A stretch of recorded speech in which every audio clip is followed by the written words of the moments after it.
When a woman cheats, she doesn't confess, she reframes.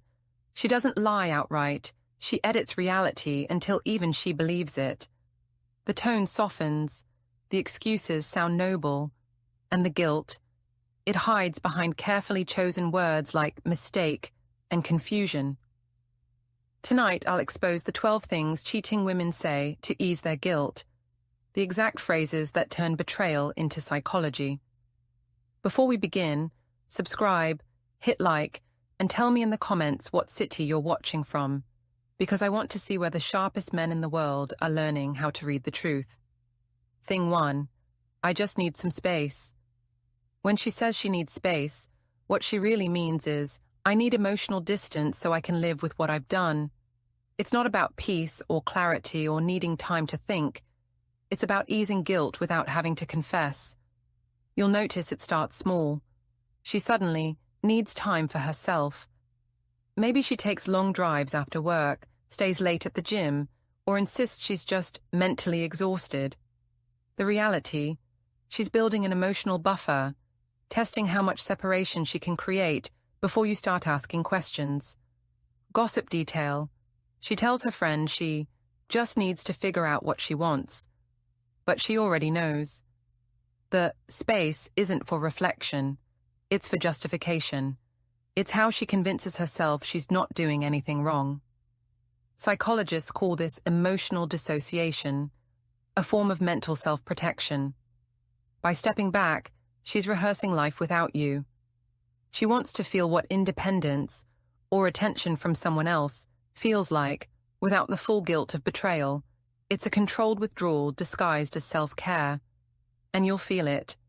Conversations shrink, affection feels rehearsed, and her I love you starts sounding like a habit instead of a truth.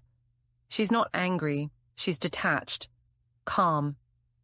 That's the most dangerous sign of all, because calm means the internal war is already over. Men mistake space as a cooling-off period, but for a guilty woman, it's a transition phase, from partner to stranger. It's where she learns how to live with her double life. And when she finally comes back around, she won't be honest, she'll be rewritten.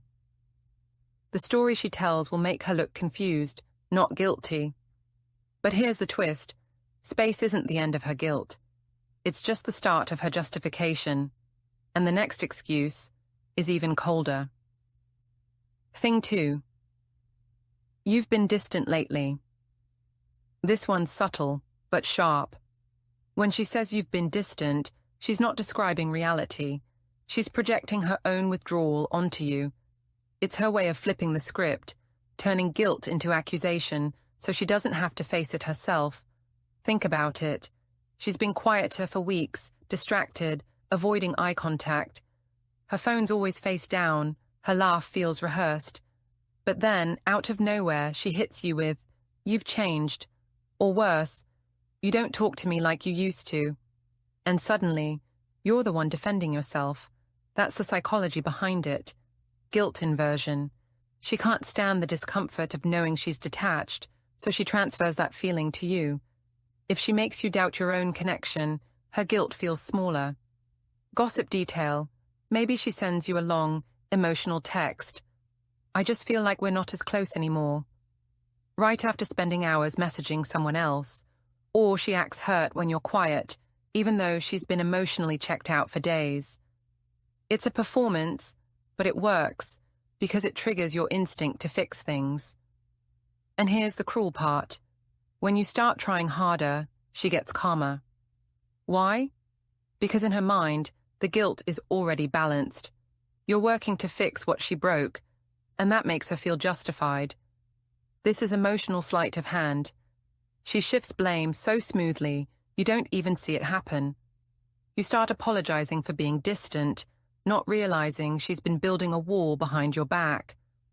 By the time you sense something's wrong, she's rewritten the emotional timeline. And you're the one who supposedly pulled away first.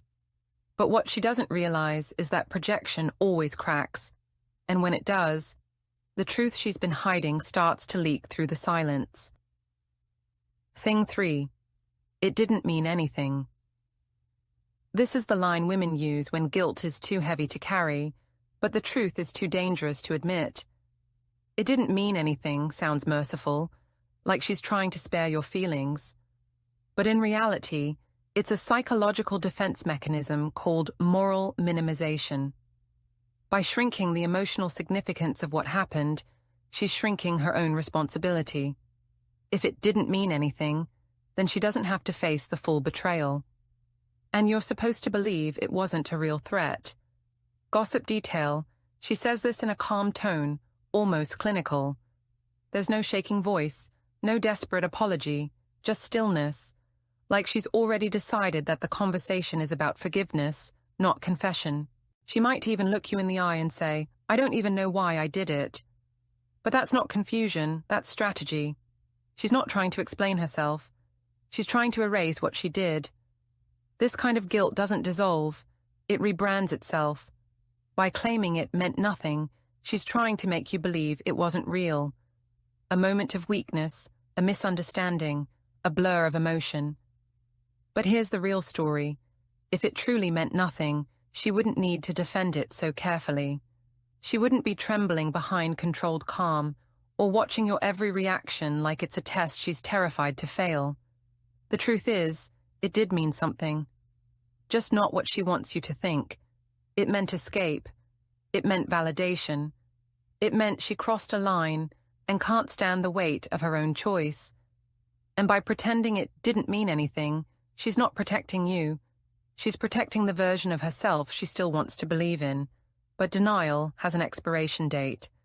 And when it fades, what she says next will sting even more. Thing 4. I just made a mistake. This one sounds humble, almost pitiful. I just made a mistake. It's carefully chosen language, meant to soften what really happened. A mistake is spilling coffee, missing a call, forgetting an anniversary. But betrayal, that's not a mistake. It's a decision repeated in silence. When she says this, she's not taking responsibility. She's rewriting the narrative into something more manageable. Because a mistake suggests she was lost, impulsive, overwhelmed, not deliberate. It's emotional camouflage. Gossip detail. She might say this with her head down, her voice cracking at all the right moments. Maybe she even throws in, "I hate myself for it." But notice the timing. She only admits it after she's caught, never before. That's not confession. That's damage control. Psychologically, this is called impulse displacement, reframing a conscious act as a momentary lapse. It allows her to feel guilty without confronting the truth of her choices. She wants you to see her as human, flawed, even sympathetic.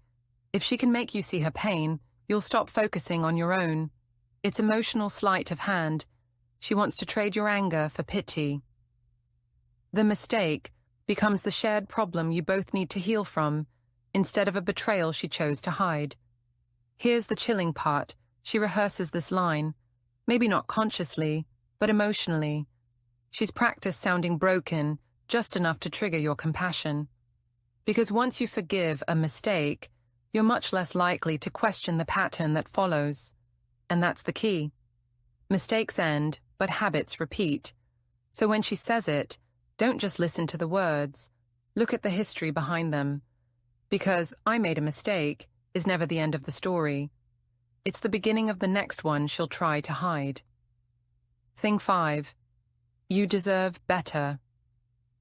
It sounds noble, doesn't it? Almost selfless. You deserve better. But make no mistake, this isn't an act of humility. It's a psychological escape hatch.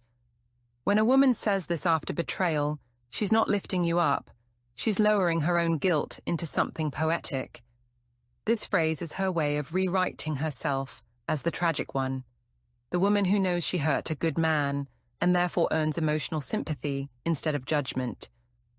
It's a story that turns wrongdoing into martyrdom. Gossip detail. She'll say it softly, maybe with glassy eyes and a trembling voice, right after you've discovered the truth or started asking the questions she hoped you never would. She might even add, "You're such a good man, and I don't know why you put up with me." It sounds like surrender, but it's actually emotional theater, guilt dressed as grace.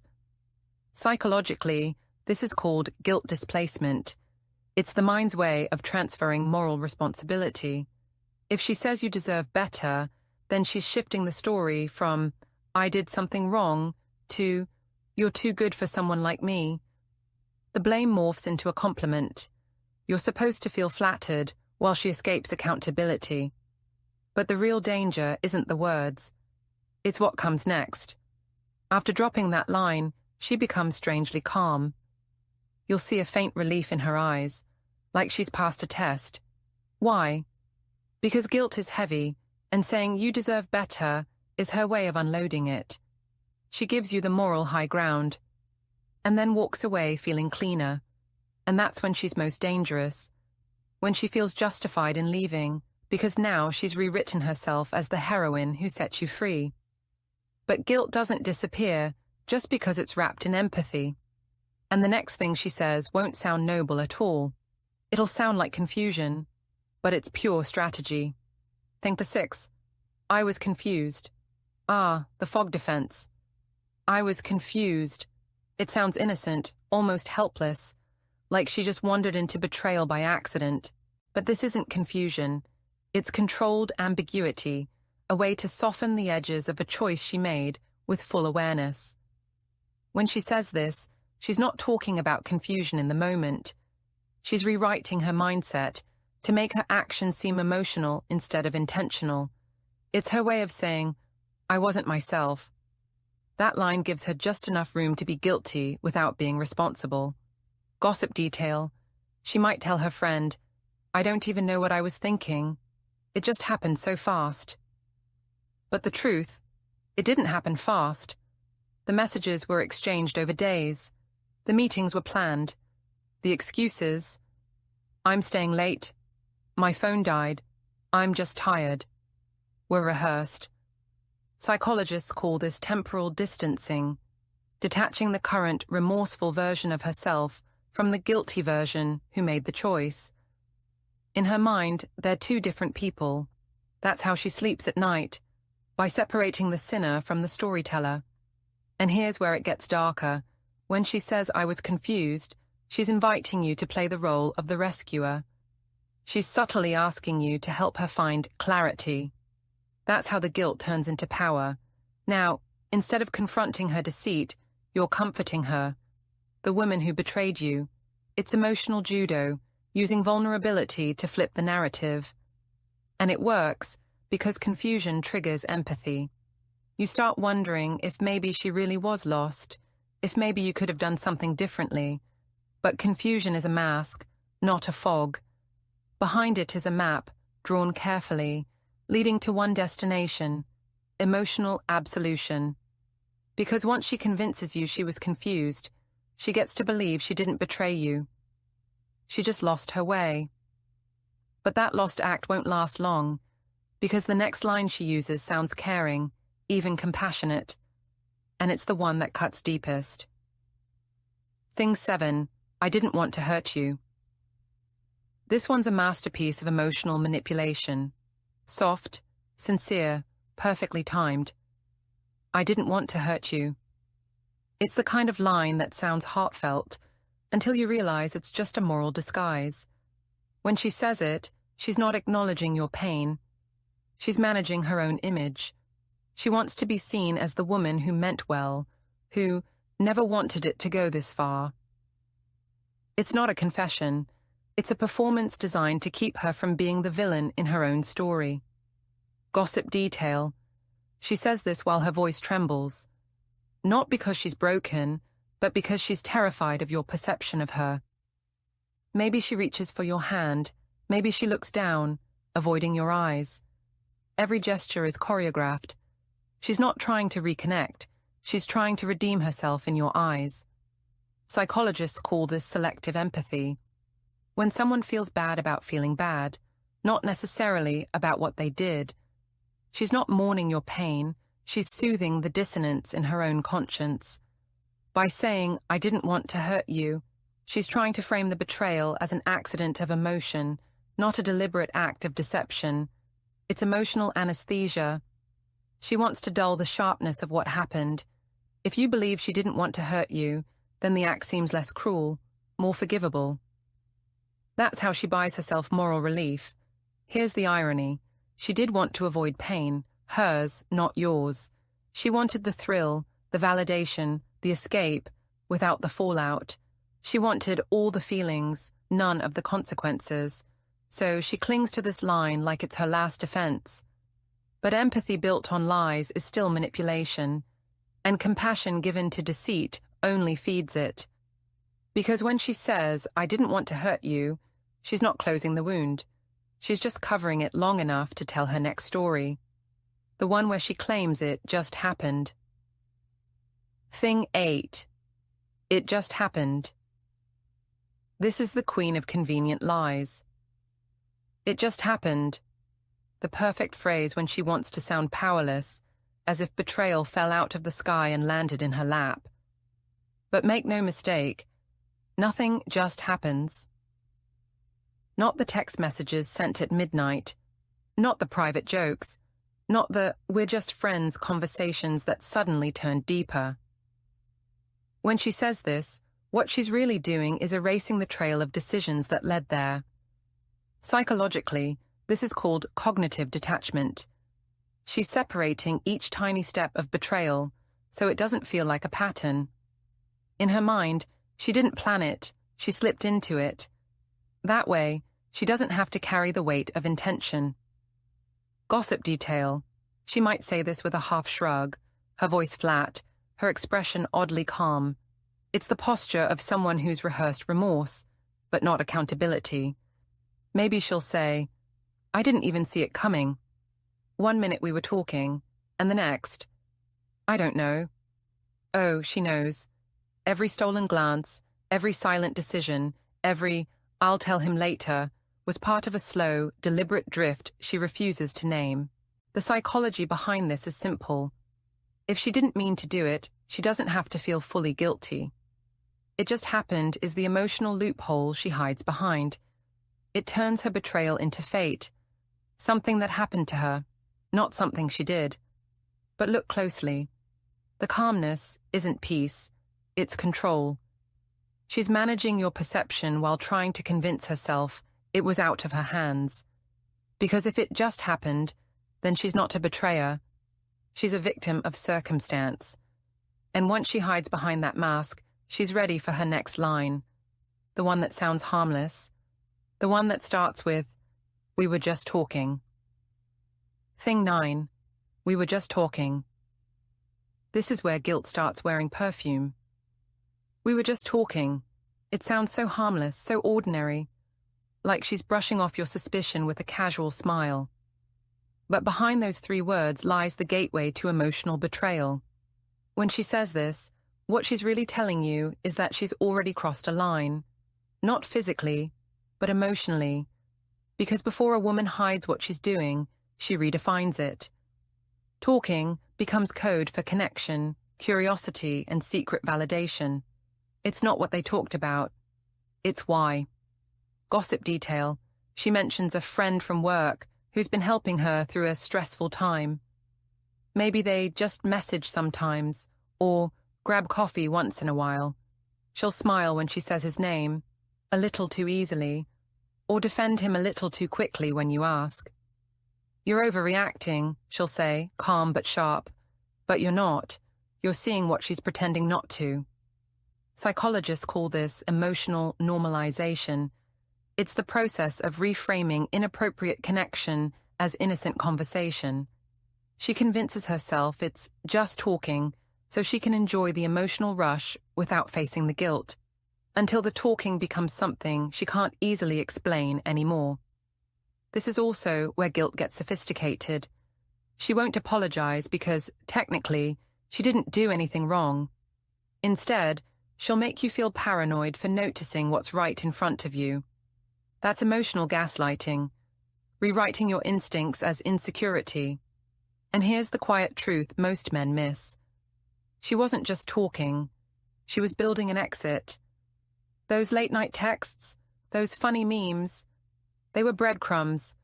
Small moments of validation she used to justify emotional detachment from you. So, when she says we were just talking, she's really saying, I was already halfway gone. And if you think that's manipulative, wait until you hear what happens when she says, you've changed. Thing 10. You've changed. Here's where the script flips entirely. You've changed. It sounds like reflection, but it's actually revision. When a woman says this after she's done something wrong, she's not describing your transformation. She's rewriting the story to justify her own. This is emotional reattribution, a psychological defense mechanism where she shifts the reason for her guilt onto you. Because if you've changed, then she had no choice. Suddenly, she's not the betrayer, she's the victim of a man who isn't the same anymore. Gossip detail. She'll bring this up in passing, often with a sigh. You used to be so attentive, or you're not as fun as you used to be. The subtext. She's comparing you, not to who you were, but to the someone else who's now exciting her. The one who listens, compliments her, makes her feel seen. Here's the irony. She's the one who changed first. Her energy shifted, her tone cooled, her patience vanished. But rather than admit that distance came from her own choices, she projects it onto you. It's her way of rewriting the emotional timeline, so her disconnection feels justified. Psychologists call this moral repositioning. The mind can't carry guilt and self-image at the same time, so it adjusts the story until it feels right. If she can convince herself that you changed, she can preserve her identity as the good woman who tried everything. The danger here, you start doubting your own stability. You replay moments, wondering if maybe she's right. Maybe you have changed. That's how guilt becomes her protection and your prison. But here's the real twist. When she says you've changed, it's not about your past. It's about preparing her future. A clean emotional exit, wrapped in false justification. And once she's rewritten the history between you, the next line she uses won't defend her guilt. It'll erase her intent. Thing 11. I didn't plan it. This line is her masterpiece of control. I didn't plan it. It sounds like surrender, like she's finally admitting the truth. But what she's really doing is reshaping that truth until it's light enough for her to carry. This isn't a confession. It's a rewrite. When she says it, she's not claiming innocence. She's claiming accident. And that's a crucial distinction. It's the emotional loophole that lets her keep the moral high ground, because if it wasn't planned, then she's not deceitful, just human. Someone who got caught up in the moment, who made a mistake, who didn't mean for it to go that far. Gossip detail. She'll say it right after you corner her with evidence. Maybe a pattern of texts, a weekend that doesn't line up, or a friend who slipped. Her tone will be calm but pleading. You don't understand. It wasn't supposed to happen. That line is key. Supposed to reveals intent. It admits that she knew what was possible. She just believed she could control it. That's not chaos. That's calculation wrapped in denial. Psychologists call this intent minimization, the act of downplaying forethought to preserve self-image.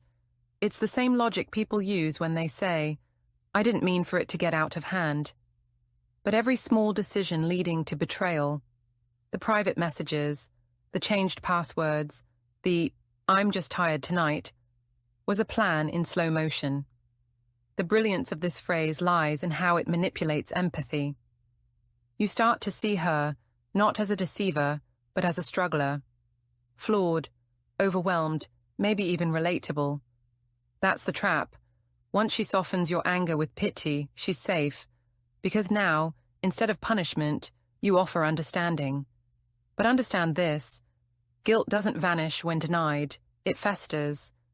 And when she finally looks you in the eye and whispers, I still love you, that's not redemption. It's the final act of her escape. The emotional illusion that makes betrayal sound like devotion. Thing 12. I still love you.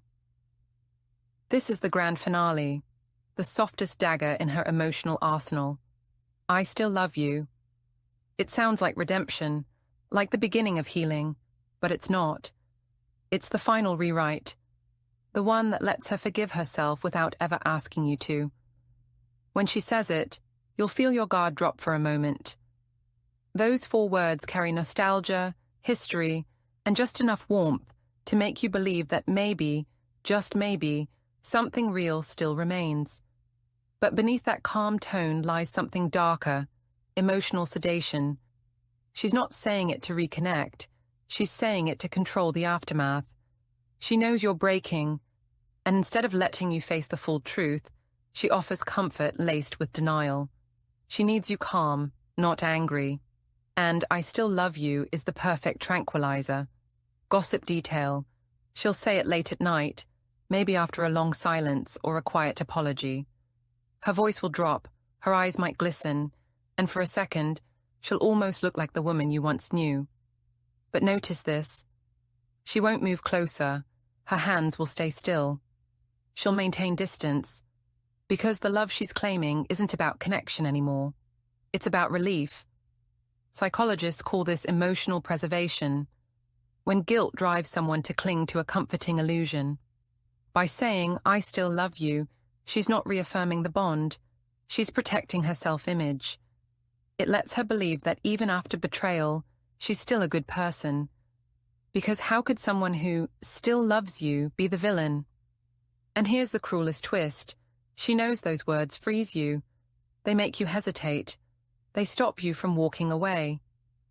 You start thinking, maybe this pain can still lead to something beautiful. While she's already halfway out the door, soothed by the idea that love somehow absolves her.